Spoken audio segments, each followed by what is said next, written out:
नमस्कार दोस्तों, कैसे हैं आप सभी। मैं विष्णु कुमार आप सभी का अपने YouTube चैनल के इस वीडियो पर हार्दिक स्वागत करता हूं। दोस्तों, इस वीडियो में मैं आप लोगों को बिहार बोर्ड क्लास 10th इतिहास के तीसरे चैप्टर हिंद चीन में राष्ट्रवाद से संबंधित 154 से आगे के जो ऑब्जेक्टिव प्रश्न है उसी को बताने वाला हूं। दोस्तों, हिंद चीन में राष्ट्रवाद से संबंधित यह हमारा पार्ट 3 वाला वीडियो है, जिसमें हमने 154 से आगे के जो ऑब्जेक्टिव प्रश्न है उसी को शामिल किया है। दोस्तों, इसी चैप्टर से संबंधित मैंने पार्ट 1 और पार्ट 2 वाला वीडियो भी बना चुका है।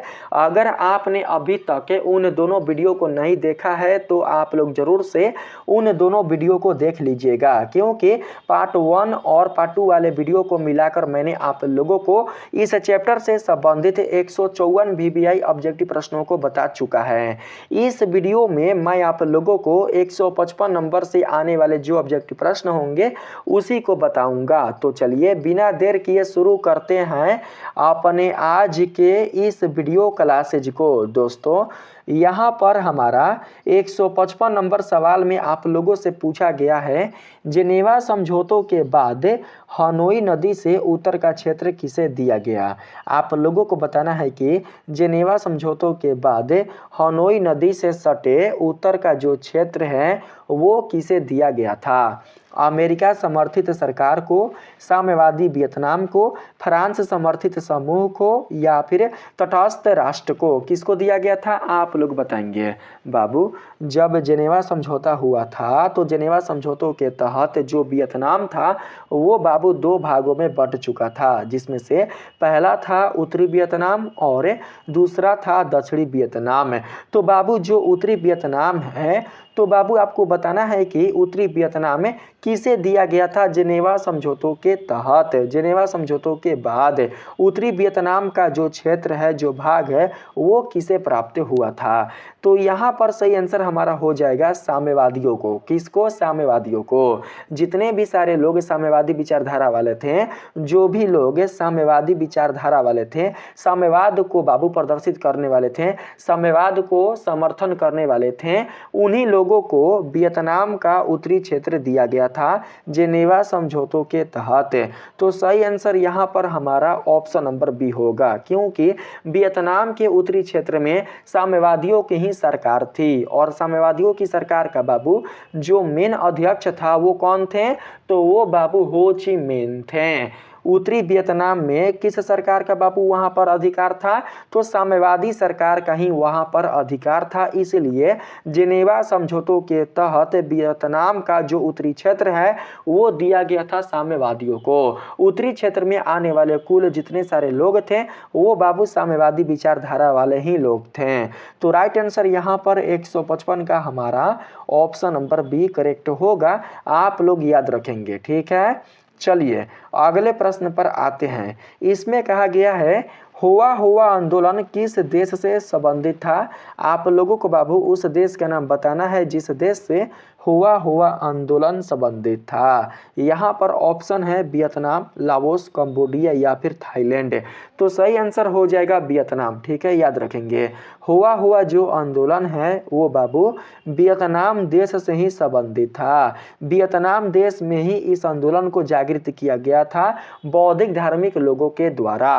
तो सही आंसर ऑप्शन नंबर ए होगा। आप लोग जानते भी होंगे बाबू कि हुआ आंदोलन में भाग लेने वाले कुल जितने सारे क्रांतिकारी थे वो क्रांतिकारी बौद्धिक धर्म वाले थे, बौद्धिक धर्म से संबंध रखने वाले थे। तो सही आंसर हमारा हो जाएगा ऑप्शन नंबर ए, ठीक। चलिए अगले प्रश्न पर आते हैं। इसमें आप लोगों से पूछा गया है, न्यू दिन दियम ने किन आंदोलनों को क्रूरता से दबाया। आप लोग उस आंदोलन का नाम बताएंगे जिस आंदोलन को न्यू दिन दियम ने बड़ी ही क्रूरता के साथ दबाया था। ऑप्शन है बुद्धिस्ट आंदोलन, हुआ आंदोलन, साम्यवादी आंदोलन या फिर लोकतांत्रिक आंदोलन। तो यहाँ पर हमारा सही आंसर हो जाएगा हुआ आंदोलन। बाबू न्यू दिन नियम बिल्कुल भी बाबू अच्छा सरकार नहीं था, अच्छा व्यक्ति नहीं था। यह बाबू एक प्रतिक्रियावादी व्यक्ति था, यह एक कट्टर व्यक्ति था। यह बाबू किसी भी प्रकार का कोई भी सुधार अपने क्षेत्र में नहीं चाहता था। यह अपने क्षेत्र में बस यह चाहता था कि मेरा दबदबा पूरे क्षेत्र में बना रहे, मुझसे लोग डरें। वो बस अपने पूरे क्षेत्र में एक तरीके से दोस्तों अपना अधिपत्य जमाना चाहता था। कौन? तो न्यू दिन नियम। वो नहीं चाहता था कि उसके क्षेत्र में या फिर वियतनाम के किसी भी भाग में राष्ट्रवाद की भावना जागृत हो। कोई भी लोग अपने हक के लिए अपने हक के लिए बाबू कोई मांग करें, अपने अधिकार के लिए कोई आवाज उठाए, वो नहीं चाहता था। इन सभी चीजों के लिए बाबू वो क्या था? इन सभी चीजों के लिए वो विरुद्ध था, बिल्कुल भी वो समर्थन नहीं करता था इन सभी चीजों का। इसलिए बाबू न्यू दिन नियम ने बड़ी ही क्रूरता के साथ इस आंदोलन को दबा दिया था। किस आंदोलन को? तो हुआ आंदोलन को। याद रखेंगे, हुआ आंदोलन को दबाने वाला अगर कोई था तो वो था न्यू दिन नियम। न्यू दिन नियम के अत्याचार से उत्तरी वियतनाम और दक्षिणी वियतनाम के जो नागरिक थे, जो लोग थे, वो बहुत ही बाबू प्रभावित हो चुके थे, बहुत ही परेशान हो चुके थे। उनका जीवन काफी नरक बन चुका था। उनकी जो जीवन था, उनका जो जिंदगी था, वो बाबू बहुत ही खराब हो चुकी थी। ठीक है, उनकी स्थिति जो थी वो बहुत ही खराब हो चुकी थी। तो सही आंसर हमारा ऑप्शन नंबर बी होगा। ठीक है, न्यू दिन नियम के कारण। अगला जो सवाल है 158 नंबर, इसमें आप लोगों से कहा गया है जेनेवा समझौतों के बाद लाओस और कंबोडिया में कौन सी शासन व्यवस्था अपनाई गई? पूर्ण साम्यवादी शासन व्यवस्था, तानाशाही शासन व्यवस्था, संसदीय शासन प्रणाली व्यवस्था या फिर लोकतांत्रिक गणराज्य व्यवस्था? जेनेवा समझौतों के बाद लाओस और कंबोडिया वाले देशों में कौन सी शासन व्यवस्था अपनाई गई थी? आप लोग उस शासन व्यवस्था का नाम बताएंगे। तो सही आंसर 158 का हमारा हो जाएगा संसदीय शासन प्रणाली वाला व्यवस्था। याद रखेंगे बाबू, जेनेवा समझौतों के बाद लाओस और कंबोडिया में संसदीय शासन प्रणाली वाला व्यवस्था ही अपनाई गई थी। तो सही आंसर 158 का हमारा ऑप्शन नंबर सी करेक्ट होगा। अगला जो प्रश्न है 159 नंबर, इसमें आप लोगों से पूछा गया है अमेरिका किन देशों को साम्यवादी प्रभाव में जाने से रोकना चाहता था? उन देशों का नाम आप लोगों को बताना है जिन देशों में साम्यवादी प्रभाव को अमेरिका रोकना चाहता था। वो नहीं चाहता था कि उन देशों में कोई भी साम्यवाद का विस्तार हो, साम्यवाद की भावना उत्पन्न हो, साम्यवाद का प्रसार हो। वो बिल्कुल भी नहीं चाहता था, क्योंकि अमेरिका साम्यवाद के खिलाफ था, साम्यवाद का विरोधी था। बाबू वो समझता था कि अगर किसी व्यक्ति के अंदर साम्यवादी विचारधारा आ जाएगी, अगर वे साम्यवादी विचारधारा को अपना लेंगे तो वो अपने हक के लिए मांग करेंगे, वो अपने राष्ट्र के लिए मांग करेंगे, वो अपने अधिकार पर अपना हक जताएंगे। तो इन्हीं सब चीजों से जो अमेरिका था वो डरता था। वो बाबू पूरे हिंद चीन पर अपना कब्जा जमाना चाहता था, पूरे हिंद चीन के प्रांत पर अपना अधिपत्य जमाना चाहता था। इसलिए वो साम्यवाद के खिलाफ था, साम्यवाद के बिल्कुल भी बाबू वो बिल्कुल भी उसका समर्थन नहीं करता था। ठीक है, उसके वो विरोधी था, राष्ट्रवाद के विरोधी था, साम्यवाद के विरोधी था। वो नहीं चाहता था कि बाबू उसके खिलाफ कोई भी आवाज उठाए, उसके खिलाफ कोई भी बाबू बोले। बस वो चाहता था कि जैसा वो कर रहा है सभी लोग उसका समर्थन करें। ठीक है, जो अमेरिका के लोग हैं वो भी उसका समर्थन करें और हिंद चीन में रहने वाले जो आम नागरिक हैं, जो आम गरीब लोग हैं, वो भी अमेरिका का समर्थन करें। वो बस यही चाहता था। तो सही आंसर यहाँ पर ऑप्शन नंबर ए होगा, लाओस और कंबोडिया। ठीक है, इन दोनों देशों में ही अमेरिका साम्यवादी प्रभाव को बिल्कुल भी बढ़ने देना नहीं चाहता था। तो सही आंसर हमारा ऑप्शन नंबर ए होगा। अगला प्रश्न है 160 नंबर में, 1954 ईस्वी में उत्तरी लाओस के किन प्रांतों में साम्यवादियों का प्रभुत्व था, अर्थात साम्यवादियों का अधिकार था? ऑप्शन है फुंगसाली एवं होउ फ्रांस में, हनोई एवं साइगोन में, नोम पेन एवं वियतिनतियान में या फिर बैंकॉक एवं लुआंग प्रबांग में? तो सही आंसर यहाँ पर हो जाएगा हमारा फुंगसाली एवं होउ फ्रांस में। ठीक है, 1954 ईस्वी में उत्तरी लाओस के फुंगसाली एवं होउ फ्रांस वाले प्रांतों में ही साम्यवादियों का अधिकार था, साम्यवादियों का बाबू अधिपत्य था। तो राइट आंसर 160 का हमारा हो जाएगा ऑप्शन नंबर ए। अगला जो प्रश्न है 161 नंबर, इसमें आप लोगों से पूछा गया है जेनेवा समझौतों के तहत वियतनाम का चुनाव द्वारा एकीकरण कब तक किया जाना था।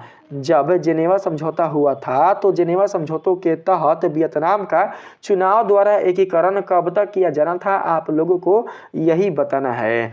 तो बाबू यहाँ पर सही आंसर 161 का हमारा हो जाएगा 1956 के मध्य तक, याद रखेंगे 1956 के मध्य तक ही जेनेवा समझौतों के तहत वियतनाम का चुनाव द्वारा एकीकरण किया जाना था। तो सही आंसर हमारा ऑप्शन नंबर बी होगा। नेक्स्ट प्रश्न है, जेनेवा समझौतों के क्रियान्वयन की देखरेख के लिए किस अंतर्राष्ट्रीय निगरानी आयोग का गठन किया गया। संयुक्त राष्ट्र सुरक्षा परिषद का, त्रिसदस्यीय अंतर्राष्ट्रीय निगरानी आयोग का, नाटो बल का, या फिर एशियाई सुरक्षा संगठन का। तो सही आंसर बाबू यहाँ पर हमारा हो जाएगा त्रिसदस्यीय अंतर्राष्ट्रीय निगरानी आयोग का। ठीक है, याद रखेंगे जेनेवा समझौतों के क्रियान्वयन की देखरेख के लिए, क्रियान्वयन कहने का मतलब जेनेवा समझौतों के जो बाबू कार्य व्यवस्था है, उस कार्य व्यवस्था की देखरेख के लिए त्रिसदस्यीय अंतर्राष्ट्रीय निगरानी आयोग का ही गठन किया गया था। तो सही आंसर हमारा ऑप्शन नंबर बी होगा, बिल्कुल भी आप लोग नहीं भूलेंगे। ठीक, चलिए अगले प्रश्न पर आते हैं। इसमें कहा गया है त्रिसदस्यीय अंतर्राष्ट्रीय निगरानी आयोग में कौन कौन से देश शामिल थे। त्रिसदस्यीय अंतर्राष्ट्रीय निगरानी आयोग में जिन देशों को शामिल किया गया है, आप लोग उन देशों का नाम बताएंगे। तो बाबू मैं आप लोगों को बता दूं कि त्रिसदस्यीय अंतर्राष्ट्रीय निगरानी आयोग में शामिल होने वाले जो देश हैं वो हैं क्रमशः भारत, कनाडा और पोलैंड।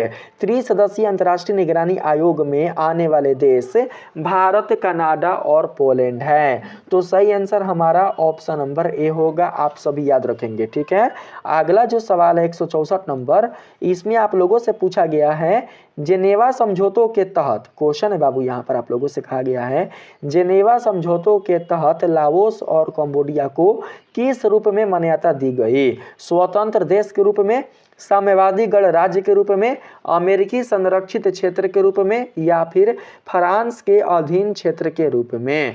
तो सही आंसर यहाँ पर हमारा हो जाएगा बाबू साम्यवादी गणराज्य के रूप में। यहाँ पर जानते हैं 164 का आपका जो सही आंसर होगा वो हो जाएगा यहाँ पर स्वतंत्र देश के रूप में। आप यहाँ पर स्वतंत्र देश लेकर चलिएगा। ठीक है, 164 नंबर प्रश्न है, एक छूट गया है बाबू। ठीक है, 164 नंबर सवाल में कहा गया है जेनेवा समझौतों के तहत, जेनेवा समझौतों के दरमियान लाओस और कंबोडिया को किस रूप में मान्यता दी गई। तो आप लोग स्वतंत्र देश बताइएगा। जेनेवा समझौतों के तहत लाओस और कंबोडिया वाले देशों को बाबू स्वतंत्र देश के रूप में मान्यता दी गई थी। तो सही आंसर हमारा ऑप्शन नंबर ए होगा।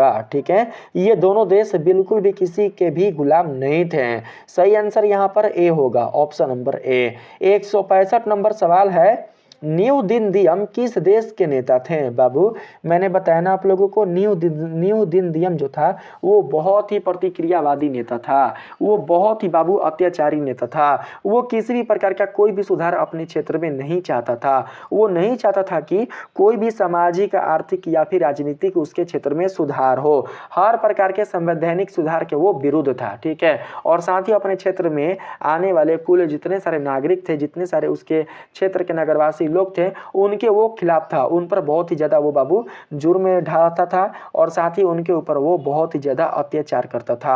उसके अत्याचार से उसके देश में रहने वाले जो लोग थे वो काफी परेशान हो चुके थे।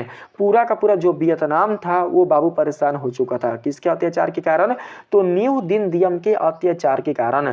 न्यू दिन दियम बाबू बहुत ही खराब इंसान था, बहुत ही बाबू कट्टर इंसान था, बहुत ही प्रतिक्रियावादी इंसान था। वो नहीं चाहता था कि उसके क्षेत्र में कोई भी राष्ट्रवाद की भावना को जागृत करे। वो नहीं चाहता था कि कोई भी व्यक्ति अपने राष्ट्र के लिए अपने अधिकार का मांग करे, अपने राष्ट्र के लिए कोई भी क्रांति की भावना उत्पन्न करे। वो नहीं चाहता था, इन सभी चीजों के वो बाबू खिलाफ था। तो सही आंसर यहाँ पर हमारा हो जाएगा दक्षिण वियतनाम। याद रखेंगे न्यू दिन दियम बाबू दक्षिण वियतनाम का ही नेता था। तो सही आंसर ऑप्शन नंबर बी होगा। ठीक है, और दक्षिण वियतनाम का जो शासक था वो कौन था? वो था बाओ बाओदाई। बाओदाई बाबू कैसा शासक था? तो अमेरिका समर्थित शासक था। अमेरिका से उसको समर्थन मिला था। अमेरिका से समर्थन मिलने के कारण ही वो दक्षिणी वियतनाम का शासक बना हुआ था। हालांकि बाबू जो बाओदाई सरकार है, बाओदाई बाबू जो है वो क्या करता था कि अपने क्षेत्र में सरकार संचालित करता था, लेकिन उसके सरकार का जो संचालन है वो न्यू दिन दियम के हाथों में ही था। बाओदाई सरकार के पूरा का पूरा जो संचालन है वो किसके हाथों में था? तो न्यू दिन दियम के हाथों में था। यही सारा कुछ करता था। ठीक है, तो सही आंसर आप लोग न्यू दिन दियम बाबू याद रखेंगे। ठीक है, किसके रूप में? तो दक्षिणी वियतनाम वाले नेता के रूप में।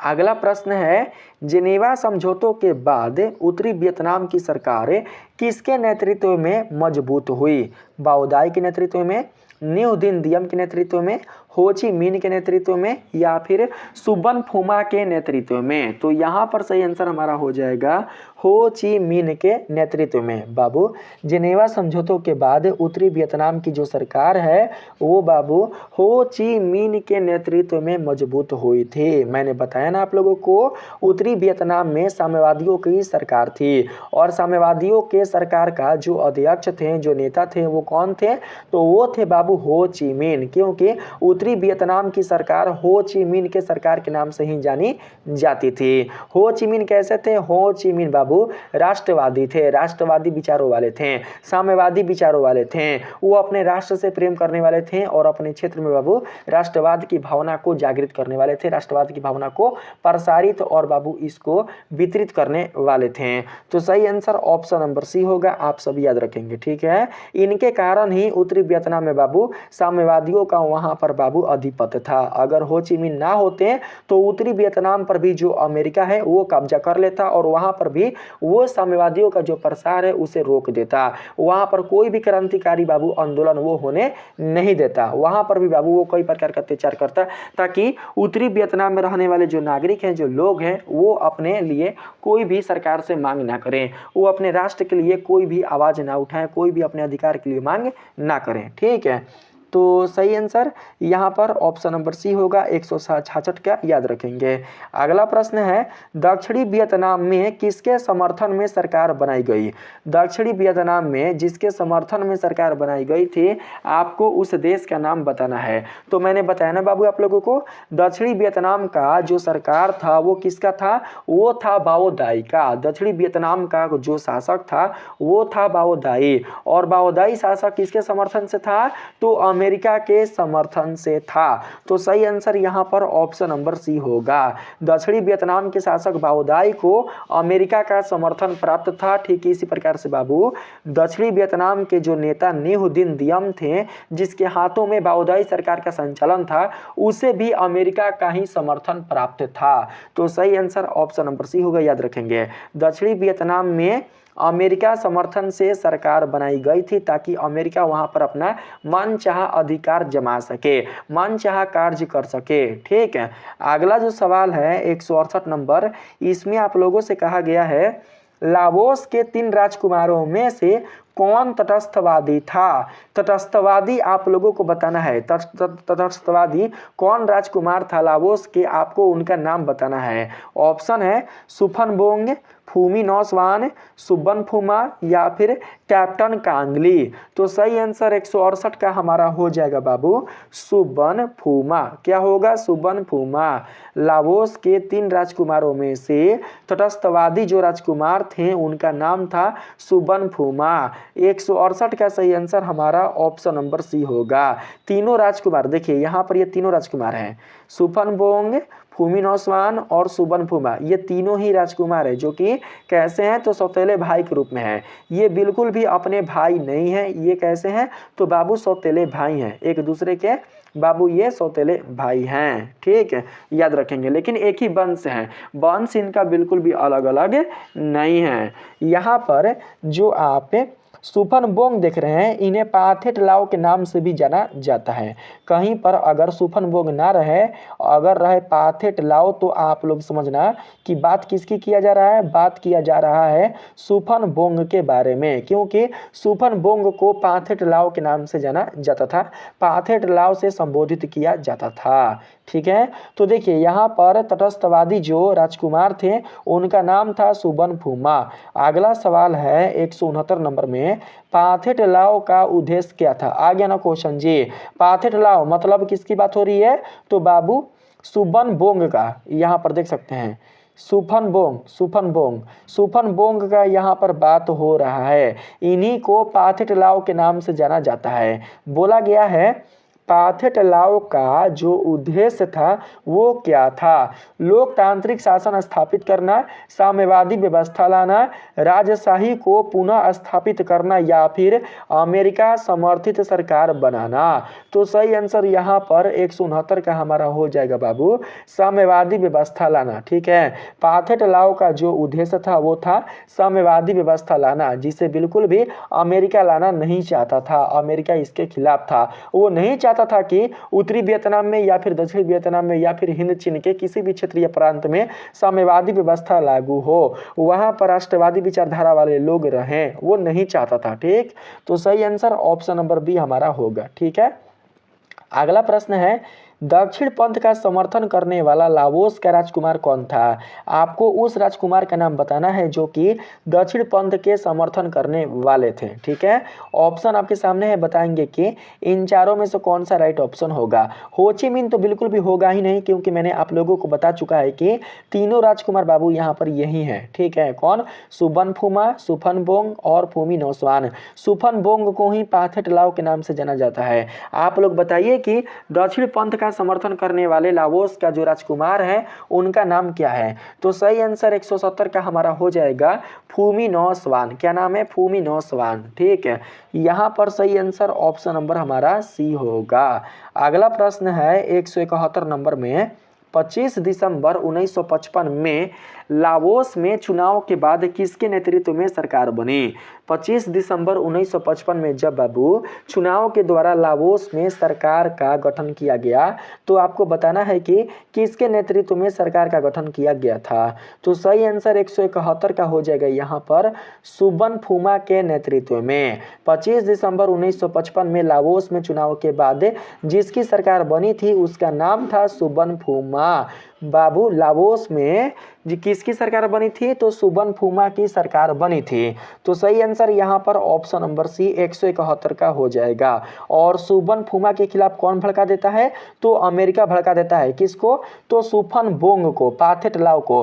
पाथेट लाओ को बाबू इसके भाई के खिलाफ ही जो अमेरिका है वो भड़का देता है, जिसके कारण जो सुफनबोंग है वो बाबू गृह युद्ध शुरू कर देता है। अगला प्रश्न है, इसमें देखिएगा आप लोग, इसमें कहा गया है पाथेट लाओ ने सुबनफुमा सरकार के गठन का विरोध कैसे किया? ठीक है, तो गुरिल्ला युद्ध छेड़कर ही पाथेट लाओ ने सुबनफुमा सरकार के गठन का विरोध किया था। यह विरोध बिल्कुल भी नहीं करता, विरोध करवाने में किसी का हाथ था। वो किसका था? तो बाबू अमेरिका का। वो नहीं चाहता था कि ये बाबू बिल्कुल भी सरकार बने। ठीक है, वो नहीं चाहता था। कौन सरकार बने? तो सुबनफुमा। क्योंकि सुबनफुमा कैसा था? तो राष्ट्रवादी था। वो कैसा था? तो साम्यवादी विचारधारा वाला था। इसको हटाना चाहता था, पद से इसको हटाना चाहता था। कौन? तो अमेरिका। ठीक, तो सही आंसर आप लोग यहाँ पर 172 के लिए याद रखेंगे, गुरिल्ला युद्ध छेड़कर। ऑप्शन नंबर बी 172 का बिल्कुल सही आंसर होगा। लेकिन बाद में इन दोनों में समझौता हो जाता है। किन में? तो पाथेट लाओ और सुबनफुमा में। अगला जो प्रश्न है इसमें कहा गया है पाथेट लाओ की पार्टी का क्या नाम था? पाथेट लाओ की पार्टी का जो नाम था वो था नियो लियो हक्सत। याद रखेंगे, पाथेट लाओ की पार्टी का नाम नियो लियो हक्सत था। जब दोनों भाइयों में समझौता हो जाता है, सुफनफुमा और सुबनबोंग, ठीक है, पाथेट लाओ, इन दोनों भाइयों में जब गृह युद्ध के बाद समझौता हो जाता है, तो समझौतों के बाद बाबू पाथेट लाओ को इसके भाई कौन? तो सुफनफुमा के सरकार में ही इसको भी स्थान मिल जाता है, इसका भी पार्टी वहाँ पर बन जाता है, जिसका नाम है नियो लियो हक्सत है। इसके पार्टी का ही नाम है नियो लियो हक्सत, और इस पार्टी को बाबू उसके सरकार में स्थान मिल जाता है। किसके सरकार में? तो सुफन फुमा के सरकार में, याद रखेंगे। तो ऑप्शन नंबर ए बिल्कुल सही आंसर होगा। लेकिन अमेरिका क्या करता है कि अपने षड्यंत्र के कारण वो बाबू इन दोनों भाइयों में फिर से लड़ाई लगवा देता है, इन दोनों भाइयों को एक दूसरे के खिलाफ कर देता है। कौन? तो अमेरिका, याद रखेंगे, ठीक है। वो नहीं चाहता था कि जो लाओस है उस पर इन तीनों भाइयों का अधिकार हो, इसमें से किसी भी भाई को बाबू वो बिल्कुल भी नहीं चाहता था कि वो यहाँ का शासक बने। कहाँ का शासक? तो लाओस का शासक, ठीक।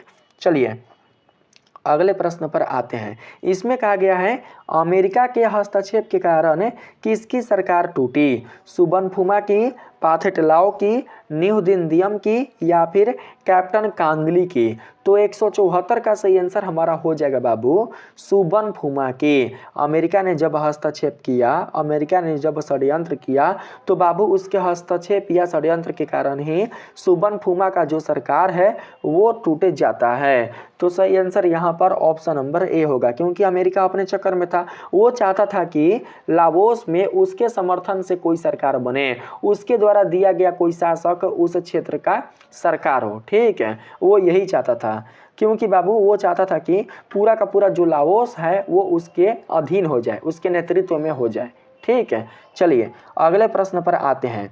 इसमें कहा गया है तीसरे राजकुमार फूमीनौसवान ने क्या किया? तख्ता ही पलट कर दिया, ठीक है। तख्ता ही सपा का सब बाबू पलट दिया। किसने? तो तीसरे राजकुमार फूमीनौसवान ने। यहाँ पर बाबू आप लोग देख सकते हैं ऑप्शन में लिखा गया है निर्वाचित सरकार का तख्ता पलटकर दक्षिणपंथी सरकार बनाई। किसने? तो फूमीनौसवान ने। बोला गया है कि तीसरे राजकुमार फूमीनौसवान ने क्या किया? तो आप लोग बताना बाबू, निर्वाचित सरकार का तख्ता पलट करके दक्षिणपंथी सरकार बनाई थी। तो सही आंसर बाबू हमारा ऑप्शन नंबर बी होगा, ठीक है। अगला प्रश्न है 176 नंबर में, 176 नंबर सवाल में कहा गया है 3 महीने के बाद किसके नेतृत्व में सरकार बनी? कहाँ पर? तो लाओस में। अभी यहाँ पर जिन क्वेश्चनों की बात हो रही है वो हो रही है लाओस से संबंधित, ठीक है। 3 महीने के बाद लाओस में किसके नेतृत्व में सरकार बनी थी? तो सही आंसर 176 का हमारा हो जाएगा कैप्टन कांगली, ठीक है। तीनों भाइयों का बाबू बिल्कुल भी लाओस पर अब अधिकार नहीं रहता है। तीनों भाइयों के बाद जो नया सरकार बनता है वो बनता है कैप्टन कांगली का। लेकिन कैप्टन कांगली का जो सरकार है वो बिल्कुल भी लंबे समय तक चल नहीं पाता है, क्योंकि तीनों भाई मिलकर इस सरकार को भगाने में सफल हो पाते हैं। तो सही आंसर यहाँ पर ऑप्शन नंबर सी होगा, याद रखेंगे, कैप्टन कांगली, ठीक है। 3 महीने के बाद कैप्टन कांगली का ही लाओस में सरकार बनता है। अगला प्रश्न है तीनों भाइयों ने मिलकर किसे उत्तर की ओर भगा दिया? तो कैप्टन कांगली। मैंने बताया ना बाबू, तीनों भाइयों ने मिलकर बाबू कैप्टन कांगली को ही लाओस से उत्तर की ओर भगा दिया था। तो सही आंसर हमारा ऑप्शन नंबर बी 177 का होगा। अगला प्रश्न है लाओस में गृह युद्ध के कारण विश्व शांति को खतरा क्यों हुआ? लाओस में जब गृह युद्ध हुआ तो गृह युद्ध के कारण विश्व शांति को खतरा क्यों हुआ था? ऑप्शन आपके सामने है, बताएंगे कि रूस और अमेरिका की परोक्ष सहभागिता के कारण, लाओस की आर्थिक समस्या के कारण, चीन की सीधी सैन्य भागीदारी के कारण, या फिर लाओस के राजतंत्र की समाप्ति के कारण। तो सही आंसर 178 का बाबू यहाँ पर हमारा हो जाएगा रूस और अमेरिका की परोक्ष सहभागिता के कारण। रूस और अमेरिका की परोक्ष सहभागिता के कारण ही लाओस में गृह युद्ध बाबू विश्व शांति के लिए खतरा बन चुका था। तो सही आंसर बाबू यहाँ पर हमारा ऑप्शन नंबर ए होगा, ठीक है। अगला जो प्रश्न है इसमें आते हैं। इसमें पूछा गया है भारत ने जेनेवा समझौतों के अनुरूप किस मांग को उठाया? बाबू जेनेवा समझौतों के अनुरूप जो भारत देश है उन्होंने किस मांग को उठाया था? तो सही आंसर यहाँ पर हो जाएगा अंतर्राष्ट्रीय नियंत्रण आयोग को पुनर्जीवित करने की, ठीक है, पुनः दोस्तों काम में लाने की, ठीक है। भारत के साथ 2 और कौन देश थे? त्रिसदस्यीय संगठन में भारत के साथ अन्य 2 देश कौन थे? तो बाबू कनाडा और पोलैंड। कनाडा और पोलैंड त्रिसदस्यीय संगठन में भारत के साथ शामिल थे। इन्हीं को दिया गया था जेनेवा समझौतों के क्रियान्वयन की देखभाल करने के लिए, ठीक है। तो भारत ने जेनेवा समझौतों के अनुरूप अंतर्राष्ट्रीय नियंत्रण आयोग को पुनर्जीवित करने की मांग की थी। तो सही आंसर 179 का बाबू हमारा ऑप्शन नंबर बी होगा।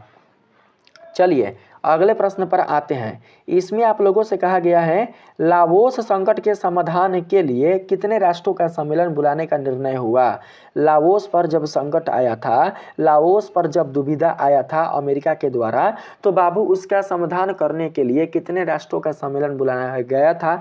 आपको उन राष्ट्रों की संख्या बताना है, 10, 12, 14 या 16। तो सही आंसर होगा 14, याद रखेंगे। 14 राष्ट्रों का सम्मेलन बुलाया गया था लाओस के संकट को दूर करने के लिए, लाओस के संकट का समाधान करने के लिए। तो 180 का सही आंसर हमारा ऑप्शन नंबर सी बिल्कुल राइट आंसर होगा। अगला प्रश्न है, मई 1961 में हुए सम्मेलन में क्या सहमति बनी। मई 1961 में जो सम्मेलन हुआ था उस सम्मेलन में बाबू क्या सहमति बनी थी। अमेरिका ने लाओस पर कब्जा किया, रूस ने लाओस को पूर्ण समर्थन दिया, संयुक्त मंत्रिमंडल के गठन पर सहमति बनी, या फिर पाथेट लाओ ने सत्ता छोड़ दी। तो सही आंसर 181 का हमारा हो जाएगा बाबू, संयुक्त मंत्रिमंडल के गठन पर सहमति बनी थी। मई 1961 में हुए सम्मेलन में जो सहमति बनी वो बनी थी संयुक्त मंत्रिमंडल के गठन वाला। राइट आंसर यहाँ पर 181 का हमारा ऑप्शन नंबर सी करेक्ट होगा। चलिए इस प्रश्न में आते हैं। इसमें कहा गया है लाओस के गृह युद्ध में मुख्य रूप से किन दो महाशक्तियों का हस्तक्षेप था। लाओस में जब गृह युद्ध हो रहा था तो बाबू गृह युद्ध के दौरान किन दो महाशक्तियों का हस्तक्षेप था, आप लोग उन दोनों महाशक्तियों का नाम बताएंगे। तो 182 का हमारा सही आंसर हो जाएगा यहाँ पर अमेरिका और रूस। ठीक है, लाओस के गृह युद्ध के दरमियान बाबू अमेरिका और रूस वाले महाशक्तियों का ही हस्तक्षेप था। यही दोनों देश दोस्तों आ गए थे टांगा अड़ाने के लिए लाओस के गृह युद्ध में। तो सही आंसर यहाँ पर ऑप्शन नंबर हमारा ए होगा। ठीक है, यहाँ पर जो रूस है वो था बाबू कौन सा देश, जो रूस था वो कौन सा देश था, तो साम्यवादी विचारधारा वाला देश था। और जो अमेरिका था वो बाबू पूंजीवादी विचारधारा वाला देश था। ये दोनों देश बाबू अलग अलग गुट के थे। कौन कौन से गुट के, तो पूंजीवादी और साम्यवादी वाले गुट के। ठीक है, चलिए नेक्स्ट प्रश्न में आते हैं। इसमें आप लोगों से पूछा गया है अमेरिका समर्थित बाओदाई सरकार का संचालन किसके हाथों में था। तो मैंने बताया ना, अमेरिका समर्थित बाओदाई सरकार का संचालन न्यू दिन दियम के हाथों में था। बाओदाई सरकार का संचालन करने वाला बाबू न्यू दिन दियम ही था। इसके खिलाफ बाबू बाओदाई भी नहीं जाते थे, क्योंकि बाओदाई के संपूर्ण सरकार के संचालन का जो पूरा का पूरा कार्य व्यवस्था था वो बाबू न्यू दिन दियम के हाथों में ही था। तो सही आंसर यहाँ पर ऑप्शन नंबर हमारा ए होगा। ठीक है, अगला प्रश्न है निम्न में से कौन पाथेट लाओ के नाम से विख्यात था। तो मैंने बताया ना, जो पाथेट लाओ के नाम से विख्यात राजकुमार थे उनका नाम था सुफनबोंग। क्या नाम था, सुफनबोंग। सुफनबोंग को ही पाथेट लाओ के नाम से जाना जाता है। यही बाबू पाथेट लाओ के नाम से पूरे लाओस में विख्यात थे। तो सही आंसर ऑप्शन नंबर बी 184 का होगा। चलिए अगले प्रश्न में आते हैं। इसमें पूछा गया है सुबनफुमा और सुफनबोंग भाइयों के समझौता कब हुआ था। सुबनफुमा और सुबनबोंग इन दोनों भाइयों में जो समझौता है गृह युद्ध के बाद वो कब हुआ था। तो सही आंसर 185 का हमारा हो जाएगा यहाँ पर 1957 ईस्वी में। 1957 ईस्वी में ही इन दोनों सौतेले भाइयों में बाबू समझौता हो गया था। तभी जाकर सुफनबोंगा की बाबू जो इनका जो सरकार था, सुफनबोंग का बाबू जो पार्टी था उसका स्थान सुबनफुमा के सरकार में मिला था। ठीक है, तो सही आंसर 1957 होगा 185 का। ऑप्शन नंबर सी बिल्कुल करेक्ट आंसर होगा। नेक्स्ट प्रश्न है लाओस के विदेश मंत्री की हत्या का मुख्य कारण क्या था। लाओस के जो विदेश मंत्री हैं वो बाबू किसके कारण मर गए थे, किसके कारण उनकी हत्या हुई थी। तो याद रखेंगे अमेरिकी षड्यंत्र के कारण। अमेरिका ने बाबू अमेरिका षड्यंत्र करके, अमेरिका बाबू हस्तक्षेप करके, अमेरिका बाबू उसमें आप समझ सकते हैं कि अमेरिका बाबू कोई ना कोई गलत काम करके विदेश मंत्री की उन्होंने हत्या कर दी थी। ठीक है, तो 186 का सही आंसर होगा अमेरिका का षड्यंत्र। अमेरिका के षड्यंत्र के कारण ही लाओस के जो विदेश मंत्री थे उनकी हत्या हो चुकी थी, क्योंकि अमेरिका चाहता था कि लाओस का विदेश मंत्री भी उसके समर्थन से ही बने, उसी का आदमी बने, उसी का शासक बने। ठीक है, उसी का कोई प्रतिनिधि लाओस का विदेश मंत्री बने। इसीलिए अपने षड्यंत्र के कारण जो अमेरिका है है वो लाओस के विदेश मंत्री की हत्या कर पाने में सफल हो पाता है। ठीक है, उसने बाबू अपने षड्यंत्र के कारण कई वैज्ञानिकों, कई बड़े बड़े पुरुषों को, कई बड़े बड़े बाबू दार्शनिकों को उसने मार दिया है। किसने? तो अमेरिका ने। ठीक है, तो सही आंसर ऑप्शन नंबर 186 का होगा।